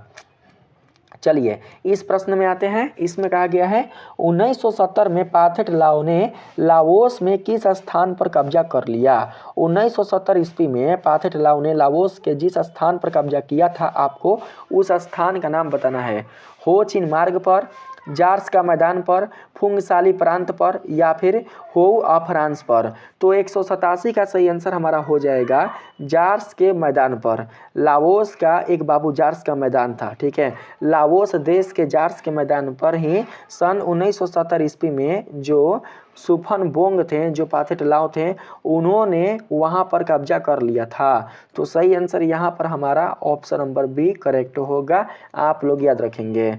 अगला प्रश्न है, अमेरिका ने लाओस में साम्यवादी प्रसार रोकने के लिए किसे प्रधानमंत्री नियुक्त किया? अमेरिका ने लाओस में साम्यवादी प्रसार को रोकने के लिए, राष्ट्रवाद के प्रसार को रोकने के लिए, क्रांतिकारी जो विचारधारा है उसको ना पनपने देने के लिए किसे प्रधानमंत्री नियुक्त किया था? न्यू दिनदियम को, सुफनबोंग को, सुबनफुमा को, या फिर फुमिनोसवान को? तो 188 का हमारा सही आंसर हो जाएगा बाबू सुबनफुमा को। ठीक है, अमेरिका ने लाओस में साम्यवादी प्रसार को रोकने के लिए सुबनफुमा को ही प्रधानमंत्री नियुक्त किया था। तो सही आंसर ऑप्शन नंबर सी होगा। ठीक है, क्योंकि सुबनफुमा जो है वो अब बाबू अमेरिका के ही समर्थन में हो गया था। अगला प्रश्न है, अमेरिका ने लाओस में साम्यवाद रोकने के लिए क्या किया? रूस से समझौता किया, चुनाव कराकर नई सरकार बनाई, पाथेट लाओ का समर्थन दिया, या फिर चीन से सैन्य सहायता मांगी? तो 189 का हमारा सही आंसर हो जाएगा बाबू यहाँ पर चुनाव कराकर नई सरकार बनाई। अमेरिका ने लाओस में साम्यवाद रोकने के लिए चुनाव कराकर नई सरकार बनाई, और यह सरकार किसके नेतृत्व में बनी थी? तो बाबू यह सरकार सुफनफुमा के नेतृत्व में बनी थी। सुफनफुमा नहीं, सुबनफुमा, सुबनफुमा, सुबनफुमा के नेतृत्व में बनी थी। अब सुबन जो फुमा है वो किसके लिए काम कर रहा था? तो अमेरिका के लिए काम कर रहा था, क्योंकि अमेरिका ने ही लाओस का प्रधानमंत्री सुबनफुमा को बनाया था। ठीक है, उसके वजह से ही लाओस की सत्ता किसको मिली थी? तो सुबनफुमा को मिली थी। अगला जो प्रश्न है इसमें कहा गया है आप लोगों से 1971 में अमेरिका और दक्षिणी वियतनाम सैनिकों ने किस उद्देश्य से लाओस में प्रवेश किया? बाबू आप लोग उस उद्देश्य को बताएंगे जिस उद्देश्य से सन 1971 ईस्वी में अमेरिका और दक्षिणी वियतनामी सैनिकों ने लाओस में प्रवेश किया था। तो सही आंसर 190 का हमारा हो जाएगा यहाँ पर ऑप्शन नंबर सी, हो ची मिन मार्ग पर कब्जा करने के लिए। ठीक है, अमेरिका और जो दक्षिणी वियतनाम वाले सैनिक हैं, जो कि अमेरिका के ही सैनिक थे। ठीक है, दक्षिणी वियतनामी जो सैनिक थे, अमेरिका समर्थित जो सैनिक थे, वो बाबू हो चिन मार्ग पर कब्जा करने के लिए ही लाओस में प्रवेश किए थे। तो सही आंसर हमारा ऑप्शन नंबर सी होगा। अगर प्रश्न बदल कर आ जाए कि अमेरिका और दक्षिणी वियतनामी सैनिकों ने लाओस में हो चिन मार्ग पर कब्जा करने के लिए कब प्रवेश किया? ठीक है, अगर प्रश्न आ जाए कि अमेरिका और दक्षिणी वियतनामी सैनिकों ने लाओस में प्रवेश करने के लिए कब हो चिन मार्ग पर कब्जा करने के उद्देश्य से लाओस में कब प्रवेश किया, तो आप लोग 1971 बताइएगा। ठीक है, याद रखेंगे 1971, बिल्कुल भी ईस्वी आप लोग नहीं भूलिएगा। ठीक है, क्योंकि प्रश्न बदल कर भी पूछ सकता है। सन 1971 ईस्वी में ही अमेरिका और दक्षिणी वियतनामी सैनिकों ने हो ची मिन मार्ग पर कब्जा करने के उद्देश्य से लाओस देश में प्रवेश किया था। तो सही आंसर आप लोग बाबू 1971 बताना। ठीक है, चलिए नेक्स्ट प्रश्न में आते हैं। इसमें आप लोगों से कहा गया है किस देश ने अमेरिका को चीन से युद्ध ना करने की धमकी दी? रूस ने, ब्रिटेन ने, वियतनाम ने, या चीन ने? तो सही आंसर 191 का हो जाएगा चीन ने। चीन ने ही अमेरिका को युद्ध ना करने की धमकी दी थी। ठीक है, चीन ने ही बोला है। किस देश ने? किस देश ने? तो 191 का सही आंसर चीन होगा जी, चीन ने। ठीक है, चीन देश ने ही अमेरिका को धमकी दिया था कि वो चीन से युद्ध ना करें। सही आंसर ऑप्शन नंबर डी होगा। चलिए अगले प्रश्न पर आते हैं। इसमें पूछा गया है अमेरिका का लाओस में किया गया युद्ध कैसा रहा। अमेरिका ने लाओस में जब युद्ध किया था तो उसका जो युद्ध था वो कैसा रहा। अमेरिका ने पूरी तरह से जीत हासिल कर ली, रूस ने अमेरिका को समर्थन दिया था, या फिर अमेरिका युद्ध नहीं जीत सका, या फिर ब्रिटेन ने अमेरिका की सहायता की थी। तो सही आंसर हमारा हो जाएगा अमेरिका युद्ध नहीं जीत सका था, क्योंकि अमेरिका हो ची मिन्ह मार्ग पर ही फंस चुका था। तो सही आंसर यहाँ पर हमारा option number C correct answer होगा। ठीक है, आप सभी याद रखेंगे बाबू। अमेरिका का समर्थन दक्षिण वियतनाम में रहने वाले जो साम्यवादी थे वो बिल्कुल भी नहीं करते थे। दक्षिण वियतनाम के जो आम नागरिक थे, जो आम गरीब मजदूर किसान थे, वो बिल्कुल भी अमेरिका समर्थित बाओदाई सरकार का समर्थन नहीं करते थे। वो बाबू परेशान थे उसके बाबू शासन व्यवस्था से, उसके कार्य व्यवस्था से, उसके अत्याचार से काफ़ी वो परेशान थे। किस क्षेत्र के? तो दक्षिणी वियतनाम क्षेत्र के। ठीक है, कौन? तो साम्यवादी लोग। इसलिए साम्यवादी लोग बाबू अमेरिका का बिल्कुल भी समर्थन नहीं किए थे, बल्कि वो अमेरिका के खिलाफ हो गए थे। दक्षिणी वियतनाम में रहने वाले साम्यवादी लोग जब अमेरिका के खिलाफ हो चुके थे और उधर से उत्तरी वियतनाम भी जब अमेरिका पर धावा बोल दिए थे, वहाँ के जो क्रांतिकारी हैं उन्होंने भी जब अमेरिका पर बाबू धावा बोल दिया था युद्ध करने के लिए, जब अमेरिकी सैनिकों पर वे लोग टूट पड़े थे, तो जो अमेरिकी सैनिक है वो हो चीन मार्ग पर ही फंस चुकी थी। वहीं पर बाबू वो फंस कर दोस्तों वो काफ़ी मुश्किल में पड़ गई थी। ठीक है, कहाँ पर? तो हो चीन मिन्ह मार्ग पर। तो सही आंसर यहाँ पर हमारा हो जाएगा ऑप्शन नंबर यहाँ पर ए नहीं होगा, सी वाला ना, याद रखेंगे। 193 नंबर सवाल में कहा गया है 1954 में कंबोडिया को स्वतंत्रता मिलने के बाद वहां किस प्रकार की शासन प्रणाली स्थापित की गई। ठीक है बाबू, अगर प्रश्न आए कि कंबोडिया को स्वतंत्रता कब मिली थी, तो आप लोग 1954 ईस्वी बताइएगा। ठीक ना, 1954 ईस्वी में ही कंबोडिया को स्वतंत्रता मिली थी, और इसी ईस्वी में लाओस को भी स्वतंत्रता मिली थी, और 1954 में ही जेनेवा समझौता हुआ था बाबू। जेनेवा समझौतों के तहत ही ना कंबोडिया और लाओस को स्वतंत्र राष्ट्र घोषित किया गया था, स्वतंत्र देश घोषित किया गया था। तो आप बता सकते हैं कि 1954 ईस्वी में ही लाओस और कंबोडिया को स्वतंत्रता मिली थी। हालांकि बाबू वो बिल्कुल भी वास्तविक रूप से स्वतंत्र नहीं थे, लेकिन अगर हम बात करें शासन व्यवस्था का, राजनीति का, तो राजनीति के लिए बाबू जो कंबोडिया और जो लाओस था वो स्वतंत्र जेनेवा समझौतों के आधार पर हो चुका था। ठीक है, लेकिन वास्तविक तौर से देखें तो ना ही लाओस बाबू स्वतंत्र था, ना ही कंबोडिया स्वतंत्र था, और ना ही वियतनाम स्वतंत्र था। वियतनाम तो पहले भी स्वतंत्र नहीं था और अभी भी स्वतंत्र नहीं है, बाद में स्वतंत्र हुआ जब बहुत ज़्यादा बाबू बर्बादी हुआ, बहुत ज़्यादा सैनिक मारे गए, बहुत ज़्यादा साम्यवादियों का बाबू जान गया, तब जाकर जो पूरा का पूरा वियतनाम है वो स्वतंत्र हो पाया था, और फिर उसके बाद उत्तरी वियतनाम और दक्षिणी वियतनाम का एकीकरण हो पाया था। ठीक है, तो देखिए यहाँ पर हमारा सही आंसर जो होगा 193 का वो हो जाएगा संवैधानिक राजतंत्र। 1954 में कंबोडिया को स्वतंत्रता मिलने के बाद वहां पर बाबू संवैधानिक राजतंत्र की शासन प्रणाली व्यवस्था स्थापित की गई थी। तो सही आंसर यहाँ पर ऑप्शन नंबर सी होगा, संवैधानिक राजतंत्र। देखिए यहाँ पर राजतंत्र की शासन व्यवस्था थी, लेकिन कैसा? तो संवैधानिक। संवैधानिक का मतलब होता है संविधान से जुड़ा हुआ नियम या कानून, और यह नियम और जो कानून होगा वो सभी लोगों के लिए एक समान होगा, बिल्कुल भी भिन्न भिन्न नहीं होगा। चाहे वो लोग अमीर हो, गरीब हो, मजदूर हो, किसान हो, कोई भी लोग क्यों ना हो, सबके लिए नियम और कानून क्या होंगे? तो सेम होंगे। ठीक है, चलिए अगले प्रश्न पर आते हैं। इसमें कहा गया है कंबोडिया का पहला शासक कौन बना। कंबोडिया का जो पहला शासक है, कंबोडिया के स्वतंत्र होने के बाद, जेनेवा समझौतों के तहत कंबोडिया के स्वतंत्र होने के बाद कंबोडिया का जो पहला शासक बने थे वो कौन बने थे? तो नरोत्तम सिंघानुक। याद रखेंगे बाबू, 194 का सही आंसर हमारा ऑप्शन नंबर सी होगा, नरोत्तम सिंघानुक। नरोत्तम सिंघानुक के बाबू नाक में जो अमेरिका था वो दम कर दिया था, इनका जीना बाबू मुश्किल कर दिया था, इनको पद से हटा दिया था, इनका बाबू काफी अपमान किया था। किसने? तो अमेरिका ने, क्योंकि जो नरोत्तम सिंह नूक थे वो बाबू राष्ट्रवादी विचारधारा वाले थे। वो बाबू राष्ट्रवाद का समर्थन करने वाले थे, अपने राष्ट्र से प्रेम करने वाले थे, अपने क्षेत्र के लोगों के हित के लिए काम करने वाले थे। वो बिल्कुल भी बाबू कोई भी विरोध नहीं चाहते थे। ठीक है, वो कोई भी अपने क्षेत्र में ऐसा नहीं है कि वो कोई भी अपने क्षेत्र में बाबू ऐसा नहीं है कि कोई भी अपने क्षेत्र में बिगड़ा चाहते थे, बिगड़ाव को कोई चाहते थे या फिर कोई भी सुधार नहीं चाहते थे। वो हर प्रकार का सुधार चाहते थे और अपने क्षेत्र में उन्होंने बहुत प्रकार के सुधार किया भी था। किसने? तो नरोत्तम सिंह नूक ने। ठीक है, तो याद रखिएगा कंबोडिया स्वतंत्रता के बाद कंबोडिया का जो पहला शासक थे वो थे नरोत्तम सिंह नूक। नेक्स्ट जो प्रश्न है 195 नंबर, इसमें आप लोगों से कहा गया है कंबोडिया ने दक्षिण पूर्व एशियाई सैन्य संगठन में शामिल क्यों नहीं हुआ?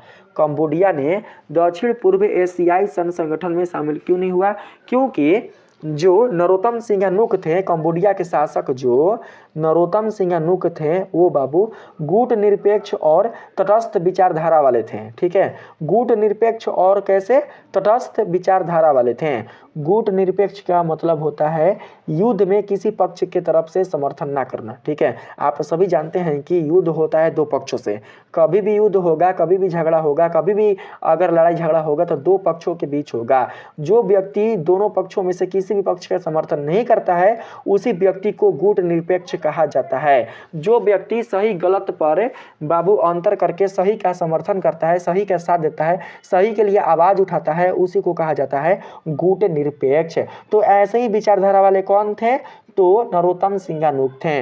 अगर हम बात करें तटस्थता का, तो तटस्थता का मतलब होता है, तटस्थता का मतलब होता है कि देखिए कभी भी अगर लड़ाई झगड़ा हो तो उसमें बिल्कुल भी विवाद ना करना। ठीक है, उसमें कोई भी योगदान ना देना, उसी को कहा जाता है तटस्थता। तो देखिए जो नरोत्तम सिंह नूक थे वो गुट निरपेक्ष और तटस्थता विचारधारा वाले थे, इसलिए वो दक्षिण पूर्व एशियाई सैन्य संगठन में बिल्कुल भी शामिल नहीं हुए थे। इसलिए अमेरिका नरोत्तम सिंह नूक से चिढ़ा हुआ रहता था, इनसे जलता था। वो चाहता था कि दक्षिण पूर्व एशियाई सैन्य संगठन में जो नरोत्तम सिंह नूक है वो अपना सैनिक भेजें, वो मेरे लिए काम करें, वो मेरा समर्थन करें, वो मेरे लिए कार्य करें। कौन चाहता था?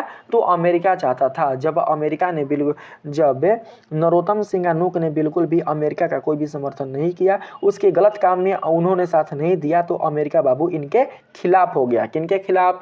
तो नरोत्तम सिंह नूक के खिलाफ। ठीक है, तो याद रखेंगे अगर प्रश्न आएगा कि नरोत्तम सिंह नूक कैसे विचारधारा वाले थे तो आप लोग गुट निरपेक्ष और तटस्थता बताइएगा, गुट निरपेक्ष और तटस्थता। अगला जो प्रश्न है इसमें आते हैं, ऑप्शन नंबर सी बिल्कुल राइट आंसर होगा 195 का। इसमें बोला गया है अमेरिका ने कंबोडिया पर दबाव डालने के लिए किस देश को उकसाया? बाबू कंबोडिया को परेशान करने के लिए, कंबोडिया के शासक जो नरोत्तम सिंह नूक है उन्हें परेशान करने के लिए, उन्हें नीचा दिखाने के लिए, उन्हें सत्ता से हटाने के लिए किस देश को उकसाया था? तो सही आंसर होगा थाईलैंड। थाईलैंड देश को बाबू उकसाया था, बार बार थाईलैंड देश को उकसाया था और थाईलैंड देश के द्वारा कंबोडिया को बार बार परेशान किया जा रहा था। कंबोडिया देश के जो शासक है नरोत्तम सिंह नूक, उन्हें बार बार बाबू परेशान किया जा रहा था, उन पर बार बार अत्याचार किया जा रहा था, उन्हें कई बार नीचा दिखाया जा रहा था। किसके द्वारा? तो अमेरिका और थाईलैंड के द्वारा। ठीक है, थाईलैंड के सैनिकों के द्वारा बाबू कंबोडिया में रहने वाले जो आम नागरिक थे वो काफी परेशान हो चुके थे, उनका जीवन काफी दोस्तों जर्जर हो चुका था। तो सही आंसर 196 का हमारा हो जाएगा ऑप्शन नंबर बी, आप लोग याद रखेंगे। चलिए नेक्स्ट प्रश्न में आते हैं। इसमें कहा गया है नरोत्तम सिंह नूक ने अमेरिका से किसी भी तरह की मदद लेने से कब इनकार कर दिया? नरोत्तम सिंह नूक ने अमेरिका से किसी भी तरह की मदद ना लेने से कब इनकार कर दिया? आप लोग बताएंगे 1955 में, 1960 में, 1963 में या फिर 1969 में? तो सही आंसर 197 का हमारा हो जाएगा 1963 ईस्वी में। बाबू जब नरोत्तम सिंह नूक को यह बात पता चला था कि अमेरिका उसके खिलाफ हो चुका है, अमेरिका जो नरोत्तम सिंह नूक है उनको बाबू चारों तरफ उनको बदनाम करने वाला है, उनको बदनाम कर रहा है और साथ ही थाईलैंड देश को उकसा कर कंबोडिया को परेशान कर रहा है, कंबोडिया देश में रहने वाले लोगों को काफ़ी क्षति पहुंचा रहा है, तो बाबू जो नरोत्तम सिंघानुक है उन्होंने अमेरिका से सारे रिश्ते नाते तोड़ लिए थे।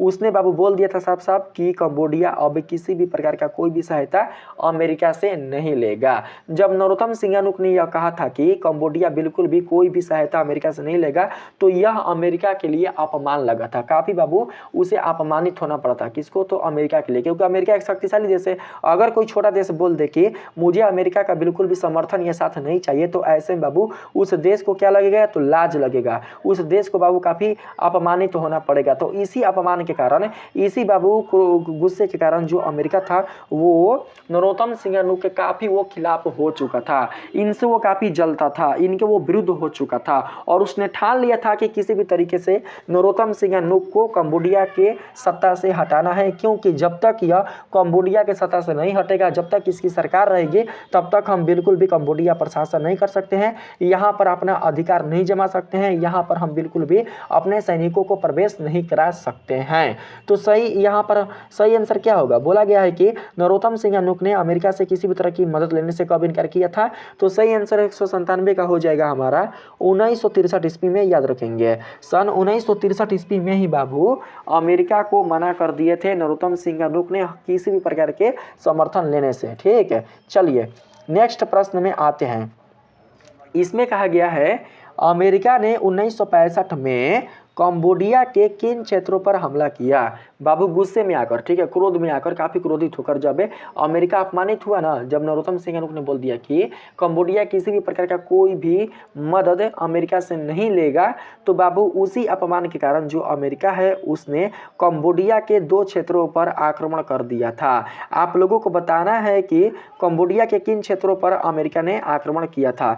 तो 198 का सही आंसर हो जाएगा वियतनाम सीमावर्ती गाँव पर। ठीक है, कंबोडिया और वियतनाम से सटे जो गांव थे, कंबोडिया और वियतनाम से सटे हुए जो सीमावर्ती, सीमा कहने का मतलब ये सीमा हुआ, ठीक, ये लाइन हुआ, और इस लाइन के इस पर वियतनाम है, इस पर कंबोडिया है, तो सीमावर्ती, सीमा से सटे हुए कुल जितने सारे गांव थे, उन गांवों पर जो अमेरिका है उसने बाबू हमला कर दिया था, उसने क्षति पहुंचा दी थी। तो सही आंसर यहाँ पर ऑप्शन नंबर हमारा सी होगा। ठीक है, याद रखेंगे, नोम पेन बिल्कुल भी नहीं होगा। अगर प्रश्न आ जाएगी कंबोडिया की राजधानी कहाँ है, तो आप लोग नोम पेन बता सकते हैं। ठीक है, चलिए अगले प्रश्न पर आते हैं। इसमें कहा गया है कंबोडिया ने अमेरिका से राजनयिक संबंध कब तोड़ लिए हैं? राजनयिक सारे जो बाबू राजनीतिक संबंध है वो कब कंबोडिया ने तोड़ लिए थे? 1955 में, 1963 में, 1965 में या फिर 1970 में? तो सही आंसर 199 का बाबू हमारा हो जाएगा ऑप्शन नंबर हमारा हो जाएगा सी, 1965 ईस्वी में। याद रखेंगे 1965 ईस्वी में ही कंबोडिया ने अमेरिका से हर प्रकार के राजनीतिक संबंध तोड़ लिया था। सही आंसर यहाँ पर ऑप्शन नंबर सी होगा। राजनीतिक ही नहीं बल्कि राजनीति के साथ साथ बाबू हर प्रकार का ही संबंध तोड़ लिया था, दोस्ती का भी संबंध तोड़ लिया था, राजनयिक संबंध भी तोड़ लिया था, सामाजिक आर्थिक हर प्रकार का संबंध ही कंबोडिया ने तोड़ लिया था। ठीक है, कंबोडिया यानी कि कंबोडिया के शासक नरोत्तम सिंघानुक ने। अगला प्रश्न है 1969 में अमेरिका ने कंबोडिया की सीमा पर क्या किया? तो बाबू मैंने बताया ना आप लोगों को, 1969 में अमेरिका ने कंबोडिया की सीमा पर जो गांव थे उनको बर्बाद किए थे।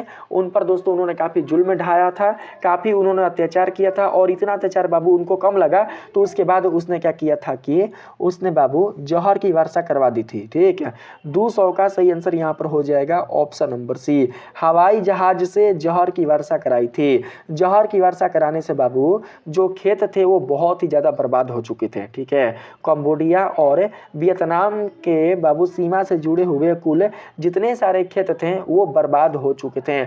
बहुत ही ज़्यादा कंबोडिया को बाबू लॉस हुआ था, बहुत ही ज़्यादा कंबोडिया को हानि पहुंचा था। उसकी आर्थिक व्यवस्था बहुत ही ज़्यादा खराब हो चुकी थी, क्योंकि आप समझ सकते हैं कि जब बहुत ही लंबे मात्रा में, बहुत ही अधिक संख्या में बाबू जब बहुत ही अधिक मात्रा में खेत बर्बाद हो जाए, खेत से बिल्कुल भी फसलों का उत्पादन ना हो, उत्पादित जो कपास के पौधे हैं, जो कपास की फसलें हैं, जब वो बर्बाद हो जाए तो बाबू आप समझ सकते हैं कि उस देश की आर्थिक स्थिति कितना ज़्यादा खराब हो सकती है। ठीक, तो सही आंसर यहाँ पर ऑप्शन नंबर सी होगा। याद रखेंगे। ठीक है, कंबोडिया की आर्थिक स्थिति बहुत ज़्यादा बिगड़ चुकी थी जहर वाले वर्षा कराने के कारण। यहाँ पर कहा गया है अमेरिका की हवाई बमबारी से कंबोडिया में क्या नष्ट हो गया। तो बाबू ये 201 का सही आंसर हो जाएगा रबर की फसल। कपास नहीं रबर, मैंने कपास बोला था ना, कपास नहीं होगा, याद रखेंगे, कपास नहीं होगा, रबर। रबर का फसल लगा था। जिन फसलों पर उसने जहर की वर्षा बाबू बरसाई थी हेलीकॉप्टर से, विमान से, वो फसल किसका था, तो रबर का था। बहुत सारे जो रबर के फसल थे वो बर्बाद हो चुके थे। तो सही आंसर 201 का हमारा ऑप्शन नंबर बी करेक्ट होगा। चलिए नेक्स्ट प्रश्न में आते हैं। इसमें कहा गया है कंबोडिया के शासक सिंघानुक ने अमेरिका के हमले के बाद क्या किया। बाबू जब अमेरिका ने कंबोडिया पर हमला किया तो उसके बाद कंबोडिया के शासक नरोत्तम सिंघानुक ने क्या किया था। तो सही आंसर यहाँ पर होगा मुआवजे की मांग। अमेरिका से मुआवजे की मांग की थी। जितना ज़्यादा बाबू कंबोडिया को क्षति पहुंची थी, जितना ज़्यादा कंबोडिया को हानि पहुंची थी, जितना आर्थिक स्थिति कंबोडिया की खराब हुई थी, उसका मुआवजा नरोत्तम सिंघानुक अमेरिका से मांगते हैं। क्या करने के बाद, तो अमेरिका के हमला करने के बाद। तो 202 का सही आंसर हो जाएगा हमारा ऑप्शन नंबर ए। लेकिन अमेरिका क्या करता है, अमेरिका बाबू अपने षड्यंत्र के कारण इन पर ही उल्टा आरोप लगा देता है, इनको ही उल्टा बाबू गलत साबित कर देता है। कौन, तो अमेरिका, ठीक है। और गलत साबित होने के कारण जो नरोत्तम सिंघानुक है वो अपने पद से हट जाते हैं। अर्थात नरोत्तम सिंघानुक को कंबोडिया के पद से हटा दिया जाता है, कंबोडिया के सत्ता से हटा दिया जाता है। फिर भी वो हार नहीं मानते हैं, वो बिल्कुल भी हार नहीं मानते हैं। कौन, तो नरोत्तम सिंघानुक, याद रखेंगे।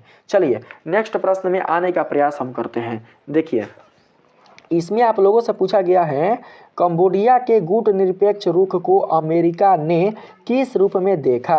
कंबोडिया के जो गुट निरपेक्ष है उसे अमेरिका ने किस रूप में देखा था, तो एक पक्षीय समर्थन के रूप में देखा था, एक पक्षीय समर्थन के रूप में। हालांकि जो नरोत्तम सिंघानुक हैं वो बिल्कुल भी किसी भी पक्ष के समर्थन में नहीं थे, क्योंकि मैंने आप लोगों को अभी बताया कि गुट निरपेक्ष का अर्थ होता है किसी भी पक्ष का समर्थन ना करना, सही गलत के अंतर करके सही का साथ देना, ठीक है। अगर इन दोनों पक्षों में कोई सही भी है तो बाबू सही का ही साथ देना, उसी को गुट निरपेक्ष कहा जाता है। इसका मतलब यह हुआ कि हम ना ही तुम्हारे पक्ष में हैं और ना ही हम तुम्हारे पक्ष में हैं, हम सही के पक्ष में हैं। अगर इन दोनों में जो सही है उसके पक्ष में वो आ जाएंगे। कौन, तो नरोत्तम सिंघानुक, ठीक है।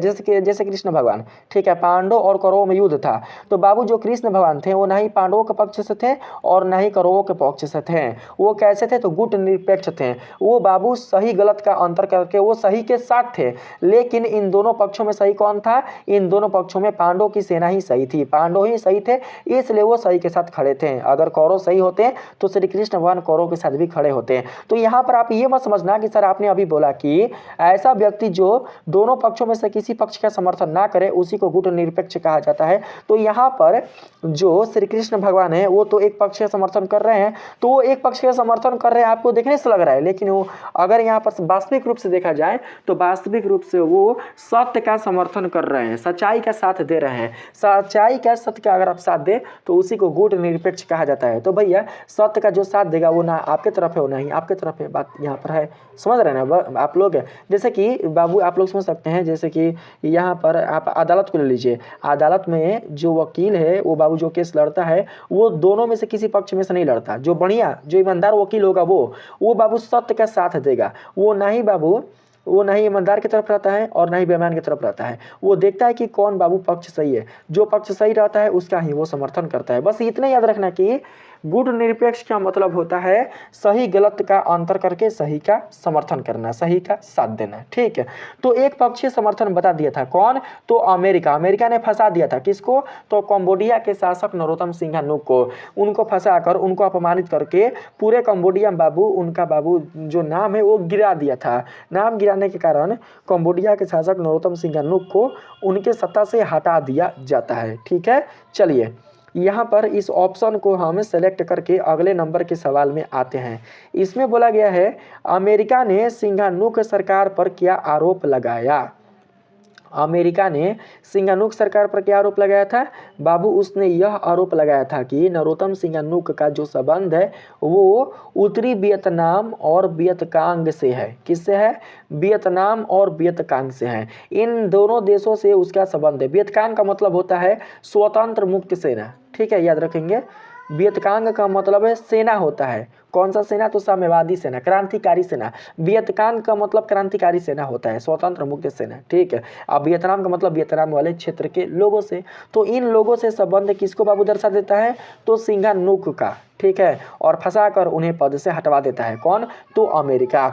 और पद से हटाने वाले भी जो होते हैं वो अमेरिका के ही समर्थन से प्राप्त लोग होते हैं, जो कि बाबू षड्यंत्र के कारण सिंघानुक को पद से हटा देते हैं। लास्ट में बेचारा वो हार जाता है। ऑप्शन नंबर बी यहाँ पर करेक्ट आंसर होगा। चलिए अगले प्रश्न पर आते हैं। इसमें आप लोगों से पूछा गया है, अमेरिका ने सिंघानुक को सत्ता से हटाने के लिए किसे संगठित किया? पाथेटलाव को, दक्षिणपंथी कंबोडियाई गुट को, रूसी समर्थक गुट को, या फिर ब्रिटिश सेना को? तो सही आंसर 205 का हमारा हो जाएगा ऑप्शन नंबर बी, दक्षिणपंथी कंबोडियाई गुट को। गुट का मतलब होता है समूह, ठीक है। समूह यानी कि आप समझ सकते हैं बाबू संगठन, ठीक है। संगठन को ही गुट कहा जाता है। दक्षिणपंथी कंबोडियाई गुट का बाबू वो संगठन करता है। कौन? तो अमेरिका। सही आंसर ऑप्शन नंबर बी होगा।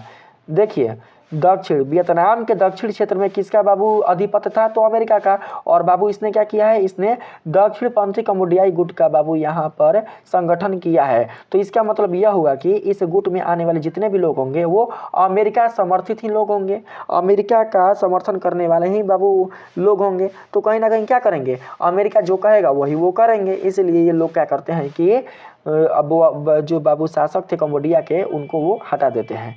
चलिए नेक्स्ट प्रश्न पर आते हैं। इसमें आप लोगों से पूछा गया है 1970 में किस कारण से नरोत्तम सिंघानुक को सत्ता से हटाया गया? उनकी नीतियां असफल हो गई, इसलिए अमेरिकी षड्यंत्र और दक्षिणपंथियों के विरोध के कारण। तो सही आंसर यहाँ पर ऑप्शन नंबर बी होगा, ठीक है। अमेरिकी षड्यंत्र और दक्षिणपंथियों के विरोध के कारण ही बाबू नरोत्तम सिंघानुक को 1970 में हटा दिया गया था। अगर प्रश्न आ जाए कि नरोत्तम सिंघानुक को कंबोडिया की सत्ता से कब हटा दिया गया था?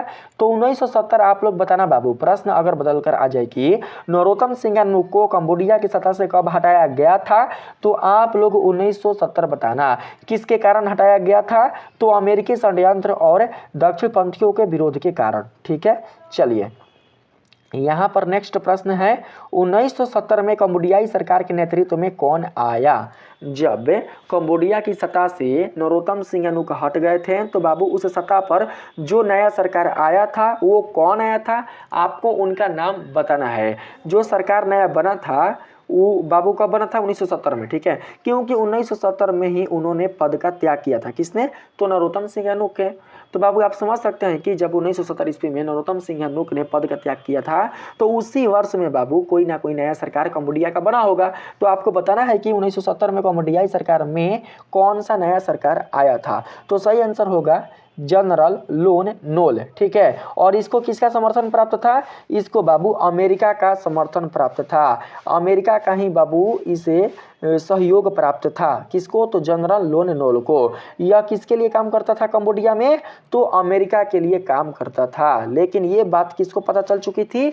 तो नरोत्तम सिंघानुक को पता चल चुकी थी, इसीलिए वो इसे सत्ता से हटाना चाहते थे। अगर बाबू वो जनरल लोन नोल को सत्ता से नहीं हटाते तो जनरल लोन नोल क्या करता कि अपना पूरा का पूरा अधिकार कंबोडिया पकड़ लेता और कंबोडिया बाबू गुलाम बन जाता। किसका? तो अमेरिका का, उपनिवेश बन जाता। उस पर पूरा का पूरा अमेरिका का ही आधिपत्य हो जाता। किस पर? तो कंबोडिया पर, ठीक है। तो सही आंसर ऑप्शन नंबर सी होगा, याद रखेंगे। नरोत्तम सिंघानुक के बाद नया सरकार जनरल लोन नोल का ही बना था जिसे अमेरिका का समर्थन प्राप्त था। अगला प्रश्न है, नरोत्तम सिंघानुक ने निर्वासित सरकार कहाँ गठित की? नरोत्तम सिंघानुक ने निर्वासित जो सरकार है वो कहाँ गठित की थी? मॉस्को में, पेकिंग में, वाशिंगटन में या हनोई में? तो पेकिंग में। पेकिंग को ही बीजिंग कहा जाता है जो कि चीन की राजधानी है, याद रखेंगे। नरोत्तम सिंघानुक ने निर्वासित सरकार बाबू पेकिंग में की थी, जिसे आज के इस समय बीजिंग कहा जाता है जो कि चीन की राजधानी है। तो राइट आंसर हमारा ऑप्शन नंबर बी बिल्कुल करेक्ट आंसर होगा 208 का। नेक्स्ट नंबर में कहा गया है सिंघानुक की सेना को किसका समर्थन प्राप्त था? सिंघानुक की सेना को किसका समर्थन प्राप्त था?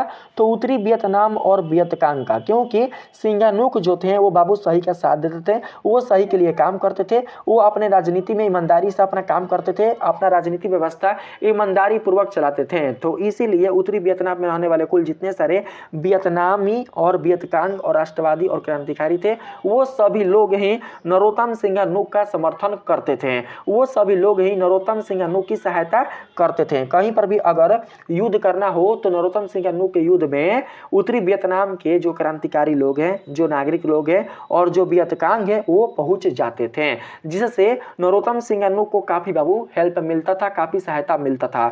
तो सही आंसर यहां पर हमारा हो जाएगा ऑप्शन नंबर बी। आप लोग याद रखेंगे, ठीक है, याद रखेंगे। सही का सही सहायता करता है और गलत का गलत सहायता करता है। 209 का राइट आंसर बाबू ऑप्शन नंबर बी होगा। लेकिन याद रखिएगा कि लास्ट में हमेशा सही ही जीतता है। सत्य बाबू देखिए, सत्य परेशान हो सकता है लेकिन बिल्कुल भी टूट नहीं सकता, हार नहीं सकता, पराजित नहीं हो सकता ना। चलिए अगले नंबर के सवाल में आते हैं। अगला जो सवाल है इसमें आप लोगों से पूछा गया है 1970 में अमेरिका ने कंबोडिया में किस तरह का हस्तक्षेप किया था? 1970 में कंबोडिया ने किस तरह का हस्तक्षेप किया था? आर्थिक सहायता देकर, दक्षिण वियतनाम की सेना भेजकर, अमेरिकी सेना और बमबारी के द्वारा किया था, या फिर अंतर्राष्ट्रीय प्रतिबंध लगाकर? तो 210 का सही आंसर हमारा हो जाएगा अमेरिकी सेना और बमबारी के द्वारा। 1970 में अमेरिका ने बाबू कंबोडिया में अमेरिकी सेना और बमबारी करवा कर ही हस्तक्षेप किया था। सीधा उसने बाबू युद्ध कर दिया था। कहां पर? तो कंबोडिया वाले क्षेत्र में, क्योंकि वो जानता था कि उस पे कोई भी उंगली उठाने वाला है ही नहीं, क्योंकि कंबोडिया में जो सरकार बना है वो बना है अमेरिका का ही, अमेरिका के समर्थन से ही प्राप्त वहां पर सरकार बना है जॉन लोन नोल का, और जॉन लोन नोल बिल्कुल भी अमेरिका के खिलाफ जाएगा नहीं, इसलिए अमेरिका को अवसर मिल गया था क्या करने के लिए? तो कंबोडिया पर आक्रमण करने के लिए। तो सही आंसर 202 का हमारा हो जाएगा, 210 का हमारा हो जाएगा ऑप्शन नंबर सी। लेकिन नरोत्तम सिंघानुक अभी मारा नहीं है, वो बाबू लगा हुआ है क्या करने के लिए? तो कंबोडिया को आज़ाद करने के लिए अमेरिका से, ठीक है, अपने राष्ट्र को बाबू बचाने के लिए अमेरिका से, विदेशी जो हस्तक्षेप है उससे। चलिए नेक्स्ट प्रश्न है, अमेरिकी राष्ट्रपति निक्सन ने अपनी सेनाएं वापस क्यों बुलानी पड़ी? याद रखेंगे अमेरिका का जो राष्ट्रपति थे वो कौन थे? तो निक्सन। याद रखेंगे अमेरिका के राष्ट्रपति का नाम क्या था? तो निक्सन। क्वेश्चन आ सकता है कि निम्न में से अमेरिका के राष्ट्रपति कौन है? तो आप लोग निक्सन बताना। बोला गया है कि अमेरिकी राष्ट्रपति निक्सन को अपनी सेनाएं वापस क्यों बुलानी पड़ी? क्योंकि बाबू अमेरिका में रहने वाले कुल जितने सारे अमेरिकी थे वे भी अमेरिकी राष्ट्रपति निक्सन का बाबू क्या करते थे? अमेरिकी राष्ट्रपति निक्सन का बाबू वो काफ़ी मतलब उन्हें बदनाम करते थे। बदनाम मतलब वो बदनाम था ही, ठीक है, बिल्कुल भी सही नहीं था, उनका वो विरोध करते थे, उनको वो खिलाफ थे, उसके देश के लोग ही उसके खिलाफ थे।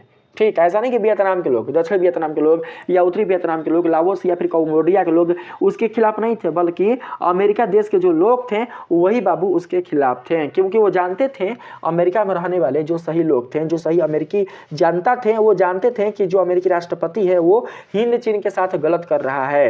हिंद चीन में आने वाला जो प्रांत कंबोडिया है वहाँ के लोगों के साथ वो अत्याचार कर रहा है, इसलिए बाबू उन्होंने अपने राष्ट्रपति के खिलाफ विरोध करना शुरू कर दिया, जिसके कारण लास्ट में निक्सन को अपनी जनता बुलानी पड़ी थी। तो सही जनता यानी कि सेना बुलानी पड़ी थी। तो सही आंसर 211 का हो जाएगा ऑप्शन नंबर ए। आप लोग याद रखेंगे। अगला प्रश्न है 16 मई 1970 को एशियाई देशों का सम्मेलन कहाँ हुआ? 16 मई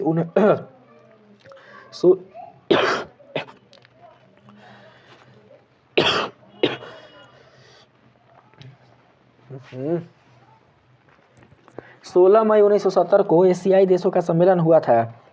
आप लोग बताएंगे कि यह सम्मेलन कहाँ हुआ था? बैंकॉक में, हनोई में, जकार्ता में या पेकिंग में? तो यहाँ पर 212 का सही आंसर होगा जकार्ता में, ठीक है, जकार्ता में हुआ था, याद रखेंगे। अगर प्रश्न आ जाए कि एशियाई देशों का सम्मेलन जकार्ता में कब हुआ था, तो क्या बताएंगे आप लोग? प्रश्न आ जाए कि एशियाई देशों का सम्मेलन जकार्ता में कब हुआ था, तो आप लोग 16 मई 1970 बताना। याद रखिएगा 16 मई 1970 ईस्वी को ही एशियाई देशों का सम्मेलन जकार्ता में हुआ था। Option number C right answer होगा। नेक्स्ट प्रश्न है 213 नंबर में, 9 अक्टूबर 1970 को क्या हुआ था? कंबोडिया को गणराज्य घोषित किया गया, वियतनाम का एकीकरण हुआ, चीन ने अमेरिकी सेना पर हमला किया, या फिर रूस ने कंबोडिया में हस्तक्षेप किया। तो 213 का सही आंसर हो जाएगा यहाँ पर कंबोडिया को गणराज्य घोषित किया गया। ठीक है, 213 का सही आंसर यहाँ पर ऑप्शन नंबर ए होगा। कंबोडिया गणराज्य कब बना? तो 9 अक्टूबर 1970 ईस्वी को, आप लोग याद रखेंगे। ऑप्शन नंबर ए 213 का बिल्कुल सही आंसर होगा। 214 नंबर सवाल में पूछा गया है कंबोडियाई गृह युद्ध कब समाप्त हुआ? कंबोडिया में जो गृह युद्ध हो रहा था अमेरिकी हस्तक्षेप के कारण, आप लोगों को बताना है कि यह गृह युद्ध कब समाप्त हुआ था। तो सही आंसर 214 का हमारा हो जाएगा बाबू ऑप्शन नंबर बी 1975 ईस्वी में। 1975 ईस्वी में यह युद्ध समाप्त हुआ था। ठीक है, चलिए नेक्स्ट प्रश्न में आते हैं। इसमें पूछा गया है 1978 में नरोत्तम सिंघानुक ने क्या किया? 1978 में नरोत्तम सिंघानुक ने क्या किया था? तो बाबू 1978 ईस्वी में नरोत्तम सिंघानुक ने राजनीति से संन्यास लिया था। ठीक है, राजनीति से क्या किए थे? संन्यास ले लिए थे। तो सही आंसर यहाँ पर 215 का हमारा ऑप्शन नंबर बी होगा। लेकिन संन्यास कब लिए थे? तो बाबू जो कंबोडिया के शासक जॉन लॉन थे ना, उसको हटाकर, उसको भगाकर, उसको कंबोडिया से स्वतंत्र कराकर। ठीक है, कंबोडिया को जब गणराज्य बाबू नियुक्त कर दिया गया और उसका बाबू नया अध्यक्ष पुनः से नरोत्तम सिंघानुक को ही बनाया गया, तो उसके कुछ सालों के बाद ही जो नरोत्तम सिंघानुक थे उन्होंने राजनीति से संन्यास ले लिया था। लेकिन बिल्कुल भी वो हारे नहीं थे, कंबोडिया को बिल्कुल भी अमेरिका का गुलाम बनने नहीं दिए थे, याद रखेंगे। हो ची मिन और नरोत्तम सिंघानुक जैसे क्रांतिकारी और राष्ट्रवादी विचारधारा वाले बाबू महापुरुषों के कारण ही जो हिंद चीन वाला क्षेत्र है, जो एशियाई क्षेत्र है, वो बाबू आज स्वतंत्र है। नहीं तो यह क्षेत्र बाबू बिल्कुल भी स्वतंत्र नहीं रहता। ठीक है, चलिए नेक्स्ट प्रश्न में आते हैं। इसमें कहा गया है कंबोडिया का नाम बदलकर क्या रखा गया है? आज आप कंबोडिया को जिस नाम से जानते हैं आपको उसका नाम बताना है। तो बाबू कंबोडिया का नाम बदलकर रख दिया गया था कंपूचिया। ठीक है, कंबोडिया का बाबू जो नया नाम है वो क्या है? कंपूचिया। कंबोडिया का नाम बदलकर रख दिया गया था कंपूचिया। क्या करने के बाद? तो कंबोडिया को गणराज्य बनाने के बाद, कंबोडिया जब गणराज्य बन गया था तो उसके बाद इसका नाम कंपूचिया हो गया था, याद रखेंगे। ठीक है, चलिए नेक्स्ट प्रश्न में आते हैं। इसमें कहा गया है सिंघानुक के बाद कंबोडिया का शासन किसके हाथों में गया? सिंघानुक के बाद कंबोडिया का जो शासन है वो किसके हाथों में गया था? तो सही आंसर हो जाएगा पोल पॉट और ख्यू संफान के हाथों में ना। 217 का सही आंसर यहाँ पर होगा option number A Pol Pot और ख्यू संफान। जब कंबोडिया सिंघानुक के बाद बाबू कंबोडिया का नया शासन बाबू यहाँ पर देखा गया तो वो देखा गया था पोल पॉट और ख्यू संफान के हाथों में। लेकिन ये भी दोनों लास्ट में भाग जाते हैं एक युद्ध के दौरान, याद रखेंगे। इस प्रकार से कंबोडिया में नए शासकों का आना जाना लगा ही रहता था। यहाँ पर अगला जो सवाल है इसमें कहा गया है कंबोडिया की राजधानी कहाँ है जी? तो नाम पेन, याद रखेंगे। कंबोडिया की जो राजधानी है अर्थात कंपूचिया की जो राजधानी है वो है नाम पेन। कहाँ पर? नाम पेन, याद रखेंगे। ऑप्शन नंबर सी बिल्कुल राइट आंसर हमारा होगा। अगला जो प्रश्न है 219 नंबर, इसमें आप लोगों से कहा गया है जनरल लोन नोल की सरकार को अवैध घोषित कर किसने राष्ट्रीय संसद को भंग कर दिया? तो नरोत्तम सिंघानुक ने। बाबू जिस प्रकार से षड्यंत्र के कारण अमेरिका ने नरोत्तम सिंघानुक को कंबोडिया के सत्ता से हटाया था, ठीक है, इसी प्रकार से बाबू इन्होंने सही षड्यंत्र के कारण, ऐसा नहीं कि गलत झोलझाल, सही षड्यंत्र के कारण इन्होंने कंबोडिया के सरकार जनरल लोन नोल को अवैध घोषित कर इन्हें सत्ता से हटाया था। लास्ट में जनरल लोन नोल को भागना पड़ गया था, किसके कारण? तो नरोत्तम सिंघानुक के कारण। क्योंकि नरोत्तम सिंघानुक को वियतनाम, उत्तरी वियतनाम के जो बाबू क्रांतिकारी थे उनका समर्थन मिलता था, जो वियतकांग थे, जो मुक्त सैनिक थे, उनका समर्थन मिलता था। किनको? तो नरोत्तम सिंघानुक को। उन सैनिकों से, वियतनामी सैनिकों से बिल्कुल भी जो अमेरिकी सैनिक है वो जीत नहीं पाते थे। जो फ्रांसीसी सैनिक है, जो दक्षिण वियतनाम वाले जो सैनिक हैं, जो बाओदोई सरकार के समर्थन करने वाले जो सैनिक हैं, वो बिल्कुल भी जीत नहीं पाते थे। वो बहुत ही भारी पड़ते थे। कौन? तो उत्तरी वियतनाम के लोग, उत्तरी वियतनाम के सैनिक है। ठीक है, तो सही आंसर ऑप्शन नंबर बी 219 का हमारा होगा। 220 नंबर वाले सवाल में आप लोगों से कहा गया है किस देश ने एशियाई देशों का सम्मेलन जकार्ता में बुलाने का प्रस्ताव रखा? तो सही आंसर होगा इंडोनेशिया ना। यहाँ पर इंडोनेशिया होगा, इंडोनेशिया। ऑप्शन नंबर सी 220 का बिल्कुल सही आंसर होगा। इंडोनेशिया देश ने ही एशियाई देशों का सम्मेलन जकार्ता में बुलाने का प्रस्ताव रखा था। तो इस वीडियो के लिए बाबू इतना ही। पार्ट 3 वाले वीडियो में मैं आप लोगों को 220 तक ही ऑब्जेक्टिव प्रश्नों को बताया हूँ। अगला जो वीडियो है पार्ट 4 वाला, उसमें मैं आप लोगों को इस चैप्टर से संबंधित कुल जितने सारे शेष ऑब्जेक्टिव प्रश्न बच चुके हैं वो सारे ऑब्जेक्टिव प्रश्न मैं आप लोगों को पार्ट 4 वाले वीडियो में कंप्लीट करा दूंगा।